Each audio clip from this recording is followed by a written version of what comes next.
अस्सलामु अलैकुम my dear students. बिस्मिल्लाहिर्रहमानिर्रहीम। आज का जो हमारा टॉपिक है बाइनरी रिलेशन है। ठीक है, बाइनरी रिलेशन है क्या, और इसके बारे में अभी मैं आपको बता रहा हूँ। सबसे पहले ये थ्योरी पढ़ते हैं कि इस थ्योरी में क्या कहा गया है। ठीक है, a binary relation are in the set A cross B is a subset of the cartesian product A cross B. यहाँ पर आपको इशारा दे दिया कि एक बाइनरी रिलेशन ये एक सबसेट होता है। ठीक है, यहाँ पर मैं लिख रहा हूँ बाइनरी रिलेशन ये एक सबसेट होता है किस चीज़ का, ए क्रॉस बी एक कार्टेशियन प्रोडक्ट का। ठीक है, ये एक सबसेट होता है। सबसेट के बारे में आपको पता है, इससे पहले हमने पढ़ा था।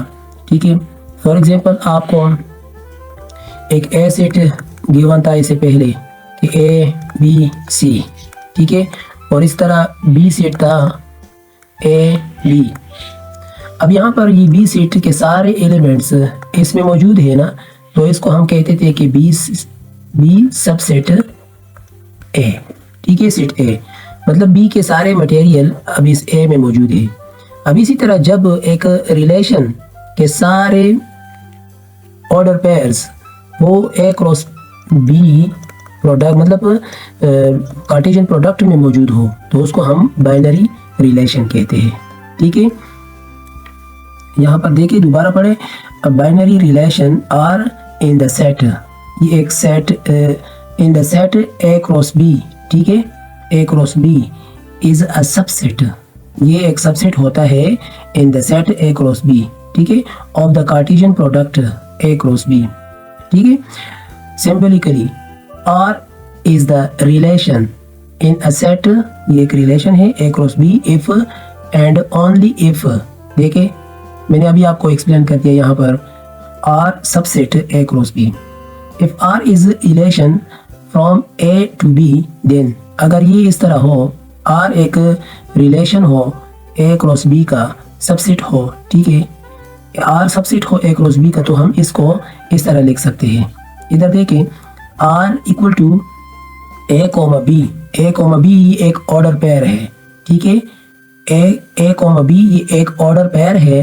ठीक है, सच दैट यहाँ पर ये ए बिलोंग टू ए के सारे एलिमेंट्स ए मतलब एक्स एक्सिस पर ये ए। ठीक है, यहाँ पर। ठीक है, और बी के सारे एलिमेंट्स वो बी में मौजूद हो और ए के सारे एलिमेंट्स ए में मौजूद हो। ठीक है, मतलब ये हुआ कि ए कॉमा बी में ये जो ए है ना वो belong to A comma and B जो है ना वो belong to B set, B set. ठीक है, a binary relation can also be taken from only one set, okay, after taking cartesian product of the set with itself.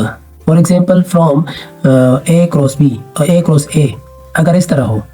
If R1 is relation from A to A then, अगर इस तरह हो तो हम इसको इस तरह लिखेंगे, मतलब तो वही है लेकिन सिर्फ यहाँ B की जगह पर आपने A लिखना है।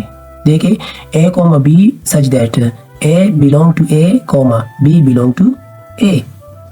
सही है। अब यहाँ पर देखिए की फैक्ट में आपको इशारा दिया है कि ये पॉइंट्स आप याद रखिए। अ binary relation is a set of order pairs. देखिए यहाँ पर ये सबसेट और ठीक है, रिलेशन में फ़र्क क्या है, इन दोनों में फ़र्क क्या है। ये जो है ना मतलब बी सबसेट ए, ये बी के सारे एलिमेंट्स, इसमें सबसेट में एलिमेंट्स होता है, क्या होता है, एलिमेंट्स होते हैं। ठीक है, और लेकिन रिलेशन में ना, रिलेशन में, ठीक है, रिलेशन में एक मिनट, ये ए क्रॉस बी इस तरह रिलेशन में ना, रिलेशन में ऑर्डर पेयर्स होते हैं।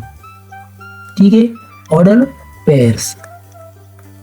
ठीक है, मतलब यहाँ पर एलिमेंट्स बी के सारे एलिमेंट्स ए में मौजूद है और रिलेशन में ऑर्डर पेयर्स आर के सारे ऑर्डर पेयर्स ए क्रॉस बी में मौजूद है, इस तरह। ठीक है, यहाँ पर आपको की फैक्ट दिया है, a binary relation is a set of order pairs. ठीक है, नंबर ऑफ बाइनरी रिलेशंस इन, अगर नंबर ऑफ बाइनरी रिलेशन आपने मालूम करना है ए क्रॉस बी वाला, तो उसके लिए ये फार्मूला आपने इस्तेमाल करना है। इक्वल टू 2 पावर n, और n जो है ना ये नंबर ऑफ एलिमेंट्स है मतलब a क्रॉस b में। ठीक है, यहाँ पर ये एग्जांपल, इस एग्जांपल को समझते हैं, इसमें ये फार्मूला अप्लाई किया गया है। कैसे, इधर देखिए, इफ a एक सेट है जिसके एलिमेंट्स ये है, then find the number of binary relations in a। ठीक है, नंबर ऑफ बाइनरी रिलेशन मालूम कर लें इस सेट a का। हमने क्या करना है, number of elements in set a, number of a, ठीक है, इक्वल टू कितने एलिमेंट्स है, 1 2 3 4 5 है ना, तो 5 लिखा। Number of elements in a cross a equal to number of, देखिए इस तरह लिखना होगा, a क्रॉस a, ये कार्टेशियन प्रोडक्ट हुआ। ठीक है, अब इसका एलिमेंट्स तो a सेट में भी 5 है और दूसरे a सेट में भी 5 है, तो जब 5 5 मल्टीप्लाई हो जाए तो ऐसे 25 आता है। So number of binary relations in a, तो ये वाला फार्मूला हम अप्लाई करते हैं, a cross a 2 power n है, तो n हमने मालूम किया, नंबर ऑफ एलिमेंट्स था तो 25 आता है, तो 2 पावर 25 आ गया। सही है। अब यहाँ पर मैंने अपनी तरफ से भी लिखा है कि subsets are more general, any collection of order pairs from A cross B is a subset. Okay, relations are specific subsets with a defined relationship or condition that connects elements from the two sets, जो मैंने अभी आपको explain कर दिया। In short, बस मुख्तसरन, क्या देखिए मैंने यहाँ पर इन शॉर्ट आपको बता दिया ना कि यहाँ पर एलिमेंट्स होते हैं, बी सेट के सारे एलिमेंट्स ए में मौजूद है, और इधर रिलेशन के सारे ऑर्डर पेयर्स ए क्रॉस बी में मौजूद होते हैं। तो मतलब डिफरेंस क्या है, एक में एलिमेंट्स है, दूसरे में ऑर्डर पेयर्स है ना। तो अभी इधर आपको बताया गया है कि in short every relation is a subset of the cartesian product. ये एवरी रिलेशन, सारे order pairs is a subset of a cartesian product, मतलब A cross B. Okay, but not every subset, हर सबसेट ना, subset is considered a meaningful relation. okay, मतलब ये हुआ कि हम हर सबसेट को रिलेशन नहीं कह सकते, लेकिन हर रिलेशन को सबसेट कह सकते हैं। ठीक है, मतलब a क्रॉस b का। ठीक है, अब यहाँ पर देखिए, consider a meaningful relation unless it has some logical or functional rule behind it. okay, अब यहाँ पर domain of binary relation, domain और रेंज को समझना है। डोमेन क्या चीज़ है और रेंज क्या चीज़ है, इसको समझना है। इसको मैं साफ कर लेता हूँ। यहाँ पर देखिए, ये एक रिलेशन है। ठीक है, ये मैं अपनी तरफ से लिख रहा हूँ। ठीक है, ए बी और 3, सॉरी हाँ बस 3 भी लिख सकते हैं। चलो, यहाँ पर ये इधर देखिए एक्स एंड वाई, या इस तरह भी मैं लिख सकता हूँ ए कॉमा बी। ये वाला ना, ये वाला इस रिलेशन में ये वाले एलिमेंट्स, ये डोमेन कहलाता है। क्या, डोमेन। ठीक है, तो ये डोमेन कहलाते हैं, डोमेन ऑफ आर। तो मैं क्या करूँगा, लिखूंगा ये सारे AB3। ठीक है, अब रेंज क्या है, range of are.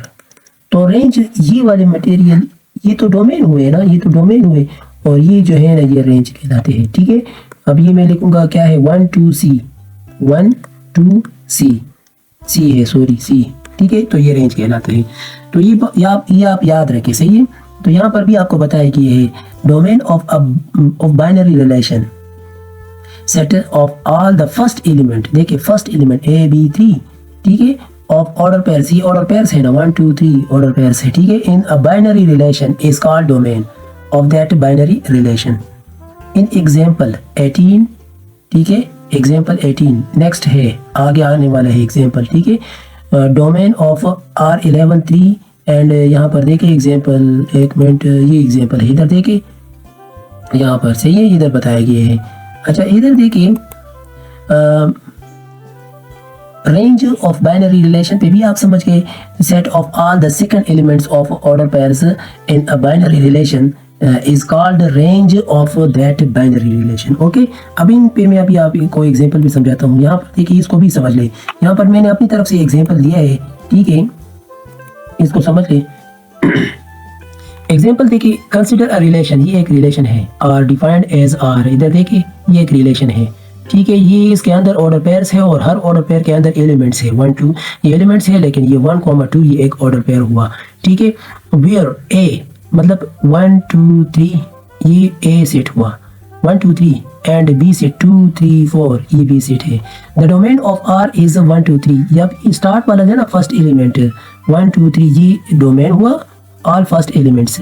The range of R is 2 3 4 all second elements. ठीक है, रेंज इसमें ऑल सेकंड एलिमेंट्स हुआ 2 3 4। ठीक है, in summary the domain is where the relation starts inputs.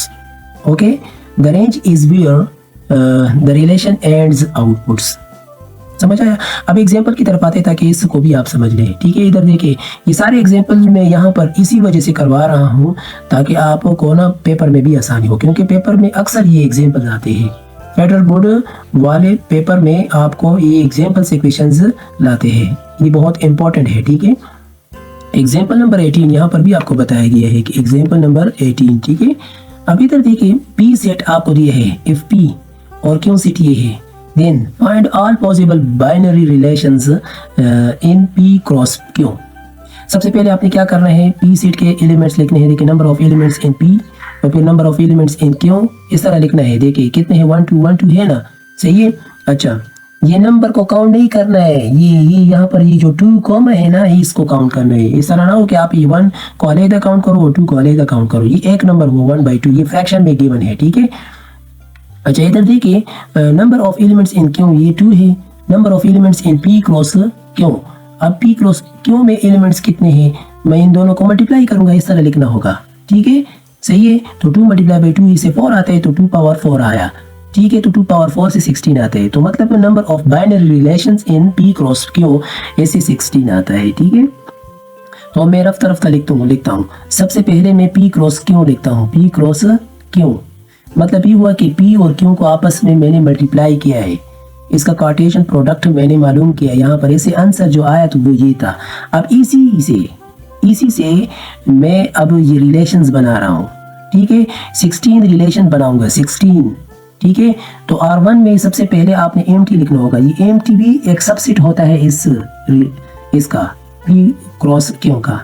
ठीक है, ये तो एम्प्टी सेट है, इसको भी आपने लिखना होगा। ठीक है, R2 को देके अब ये ऐसा करना है ना, सबसे पहले तो आपने ये एम्प्टी सेट लिखा और फिर उसके बाद हर ऑर्डर पेयर को अलग-अलग लिखो, उसको नाम दे दो R2 R3 R4 R इस तरह R5। इधर देखिए ये अलग रिलेशन, ये अलग।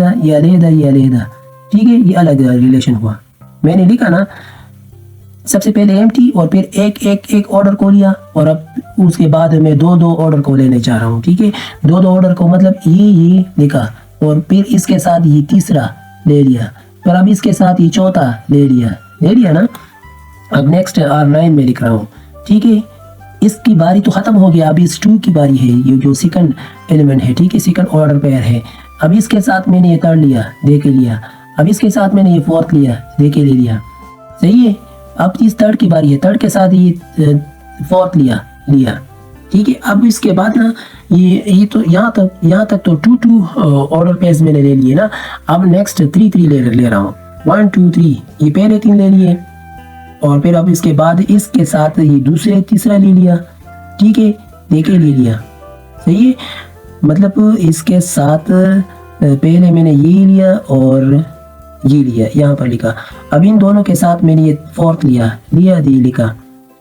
ठीक है, अब नेक्स्ट है इसकी बारी है। एक मिनट, इसके साथ ये 2 लिए तो यहाँ पर लिखा। अब इसके साथ ना ये जब आप लिखेंगे तो फिर आपके लिए आसान रहेगा। ठीक है, यहाँ से पहले से सोल्व हुआ है। अब इधर देखिए इसके साथ ये 2 ले लिए तो ये आया। ठीक है, ये आया।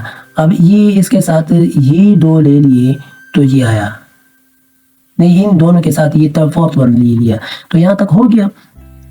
अब ये इन दोनों में ये एक कैंसिल हुआ, अब इसके साथ ये वाला ले रहे हैं। ठीक है, अब इसके साथ ये लिया तो इसके साथ ये भी लिया। ठीक है, ये 1 2 3 हो गया, ये आया। सही है, समझ आया ना। अब इसकी तो बारी खत्म हो गई, अभी इसकी बारी है। अब इसके साथ यही 3 ले लिया तो ये 15 तक हो गए, और लास्ट वन जो 16 है वो सारे एलिमेंट्स में लूंगा। तो इससे जाहिर होता है कि सबसे पहले आपने क्या करना होगा, यहाँ पर मैं आपको की देता हूँ की फैक्ट। सबसे पहले आपने एम्प्टी लेना होगा, एम्प्टी, ठीक है। फिर उसके बाद 1 1, फिर उसके बाद 2 2, फिर उसके बाद 3 3, ठीक है। इस तरह एंड सो ऑन जाते जाओ। लास्ट में आपने कंप्लीट रिलेशन, जो ये कंप्लीट है ना, इसको आपने लिखना होगा, ठीक है, ठीक है। कंप्लीट सबसेट, ये सबसेट है, ठीक है। अच्छा, तो ये यहाँ तक ये क्वेश्चन सॉल्व हुआ। अब नेक्स्ट है example number 19। Let a set A आपको दिया है, बी सेट भी आपको गिवन है, ठीक है। एक एंड रिलेशन ये है, ठीक है, A comma B such that A belong to A and B belong to B and A greater than B. लेकिन यहाँ पर एक रिलेशन बनाओ जिसमें ये ए बिलोंग टू ए हो, बी बिलोंग टू, मतलब ये एक रिलेशन हो इस तरह के यहाँ पर जो नंबर हो ना ए की जगह पर, वो बड़ा हो बी से, ठीक है। Then find R and show it by arrow diagram. अब इधर देखिए, सबसे पहले हम ए बी को आपस में क्रॉस करते हैं, ठीक है, प्रोडक्ट इसकी मालूम करते हैं। ए प्रोडक्ट बी, सही है, तो कर लिया इस तरह, इससे ये आया। अब इसमें हम चेक करते हैं, यहाँ पर बताया गया कि ए ग्रेटर देन बी, ए ग्रेटर देन बी मतलब ये एक बड़ा है बी से, एक ही हुआ, लिख लिया। और ए 2 बड़ा है 0 से, देखो लिख लिया। 2 बड़ा है 1 से, ले लिया। 3 बड़ा है 0 से, ले लिया। 3 बड़ा है 1 से, ले लिया। अब ये एक रिलेशन बन गया। अब इसका जो ना, इसको हम एरो डायग्राम पर मेंशन करते हैं। ये एक सर्कल हुआ, दूसरा ए बी, यहाँ पर 1 2 3, मतलब 1 2 3, यहाँ पर 2 2 दफा आया है और 3 भी 2 दफा है, लेकिन यहाँ पर सर्कल में आपने एक एलिमेंट को एक दफा मेंशन करना होगा, ठीक है। 1 2 3 और इधर 0 1 3, इधर 0 1। सबसे बेहतर ये है कि सेट ए और सेट बी को आप यहाँ पर मेंशन करें और फिर उसके बाद ये एरो डायग्राम ड्रा करें, ठीक है, इस तरह बेहतर रहेगा, सही है। अब इधर देखिए 1 0 है 1 0 और 2 0 तो 2 0, ठीक है, और 2 1 तो 2 1 और 2 3 0 3 0 और 3 1 तो 3 1 और यहाँ पर 3 रह गया, ठीक है। अब next example number 20। Example number 20 में आपको ए पार्ट में बताया है कि इफ ए एक सेट है, set of natural numbers and R एक रिलेशन है, ठीक है। कैसे रिलेशन है, यहाँ पर और से देखे एक्स कॉमा वाई, ठीक है, such that X belong to A and Y belong to A, दोनों जो है ना ए में मौजूद हो, ए सेट ए में इसमें मौजूद हो, ठीक है। For example R relation subset A cross A, ठीक है, सही है। Then find the domain and range of R, ये मालूम कर ले। बी पार्ट में आपको बताया है कि टी एक सेट है और रिलेशन ये है, ठीक है। यहाँ पर बताया है कि रिलेशन किस तरह है, X comma Y such that X belong to T and Y belong to T and जो X plus Y equal to 0, ठीक है, यहाँ पर ये भी बताया है, सही है ये। Then find the domain R and range, इसको हम आगे पे सॉल्व करते हैं, आपको मैं समझाता हूँ, ठीक है। इस तरह सी पार्ट भी है, ठीक है। यहाँ पर भी मजीद जो है ना आपको बताया गया कि ये तीनों मालूम कर ले। अच्छा, इस सेट ए को सॉल्व करते हैं, आर रिलेशन बनाते हैं। सबसे पहले relation set of natural numbers का, नेचुरल नंबर 1 2 3 4 5 6 वगैरह से स्टार्ट हो रहा है। तो ए क्रॉस ए हमने मालूम किया, तो उससे कुछ इस तरह एक बड़ा सा नंबर आता है, ठीक है। तो मैंने उससे रिलेशन बनाया, रिलेशन किस तरह, इसी के मुताबिक बनाया। तो ए एक्स बिलोंग टू ए, यहाँ पर मतलब ये है कि एक्स ए और वाई ए, दोनों ए ऐसे, तो मतलब ये दोनों यहाँ पर आपको बताया गया है कि 1 1 और फिर 1 2 1 3, इस तरह 2 1 2 2 2 3 और फिर 3 1 3 2 3 3, इस तरह एंड सो ऑन, ठीक है। ये एक रिलेशन बन गया। अब इसमें हम डोमेन हम लिखने जा रहे हैं। डोमेन तो ये पहला वाला जो एलिमेंट है ये होता है ना 1 2 3 वगैरह, ठीक है, लिख लिया। Set of natural numbers, range of और रिलेशन में भी यही सेकंड नंबर होता है ना 1 2 3, तो बहुत आसान है, तो हो गया। डोमेन एंड रेंज दोनों आपस में बराबर है, सेट ए के बराबर है, ठीक है, प्रूफ हुआ। मतलब ये कि ये मालूम हुआ। बी पार्ट है R1 ये आपको एक रिलेशन गिवन है 0 0 -1 1, ये कैसे सवाल पैदा होते हैं कि सर ये कैसे, ठीक है। तो यहाँ पर देखे तो यहाँ पर एक रिलेशन बनाया गया है। किस चीज़ से का ये रिलेशन बनाया है, इधर देखिए एक्स एंड वाई दोनों जो है ना वो चीज़ से ताल्लुक़ रखता है, ठीक है। And x plus Y equal to 0, तो मतलब ये हुआ कि आपको x 0 ले लिया, तो ये t मालूम y मालूम करना है, तो y के लिए आपने ये इक्वेशन मालूम इस्तेमाल करना है। तो मतलब ये हुआ, फॉर एग्जांपल आपने x 0 ले लिया, तो 0 तो यहाँ पर रख दिया, अब ये y मालूम करना है, तो यहाँ पर x 0 रख दो और फिर मतलब इस तरह सॉल्व कर ले। इधर मैं यहाँ पर सॉल्व करता हूँ, x plus Y equal to 0, x 0 रख लिया, ठीक है, तो 0, तो y क्या हो, भी 0 हो गया। तो इसी तरह ये बनते गया, तो इस तरह ये भी है। अगर आपने x ले लिया -1, ठीक है, x ले लिया -1, तो क्या करना है, -1 प्लस वाई इक्वल टू 0, ठीक है, तो ये +1 हो गया। इधर देखिए तो ये +1 बन गया। तो इस तरह ये एक रिलेशन बन जाएगा आपका इन सारे एलिमेंट से, ठीक है। तो डोमेन आपका क्या होगा, 0 -1 ये स्टार्ट के एलिमेंट्स, ठीक है, और रेंज इसमें क्या होंगे, जो सेकंड एलिमेंट्स है ना, ये 0 1 -1 इस तरह एंड सो ऑन, ठीक है। अब C part, E cross F मालूम किया तो ये आया, मतलब E F दोनों सेट आपको गिवन है, ठीक है। तो सबसे पहले E क्रॉस F मालूम करें, तो मालूम किया, बहुत आसान है। R2 कैसे मालूम करें, राइट R2 इन टेबलर फॉर्म, R2 मालूम कर लो, ये टेबलर फॉर्म में, टेबलर फॉर्म में कैसे, यहाँ पर देखिए x plus Y equal to 6, आपको x ले, ठीक है, एक नंबर हो, लेकिन y ना, y आपने मालूम करना है इसी के मुताबिक, ठीक है, x प्लस, जिस तरह मैंने यहाँ पर एक्सप्लेन किया है, चलो मालूम हुआ तो इसे ही आया। फिर आगे मैं एक्सप्लेन करता हूँ एक्सरसाइज में, ठीक है। तो यहाँ पर डोमेन देखे, डोमेन इसमें क्या है, find the domain R2 and range R2 इसी में, तो ये डोमेन है 4 6 एंड 2 0 रेंज है, ठीक है। इनवर्स रिलेशन क्या है, इनवर्स रिलेशन बहुत आसान है, यहाँ पर मैंने एग्जांपल दिए है। फॉर एग्जांपल आपको एक let R be a relation from A to B, अब इन दोनों को हमने मल्टीप्लाई किया, इसे एक रिलेशन बन गया, तो ये आया। चलो ये एक रिलेशन है, ठीक है, सही है। तो अब इस रिलेशन का ये 1x 2y इस तरह फॉर्म में लिखा है ना, तो इसमें ये 1 2 ये तो डोमेन हुआ और x y ये तो रेंज हुआ। आपने क्या करना है, R इनवर्स का मतलब ये है कि रेंज को डोमेन की जगह और डोमेन को रेंज की जगह पर लिखने से आपको जो रिलेशन बन जाता है, तो उसको हम R इनवर्स कहते हैं, ठीक है। इधर देखिए दिखाया गया की पॉइंट क्या है, इन R if a b belongs to R then in R inverse b a belongs to R inverse the roles of the elements in each order pair are swapped. Okay, this concept is useful in many areas of mathematics including graph theory and set theory. Okay, example number 21, given that A और B set and R ये given है, ठीक है। Verify domain R inverse जो है ना वो range के बराबर है और रेंज R इनवर्स जो है ना वो डोमेन के बराबर है, ठीक है, डोमेन ऑफ R, ठीक है। अच्छा इधर देखिए गिवन दैट A और B आपको गिवन है और R ये गिवन है, ठीक है,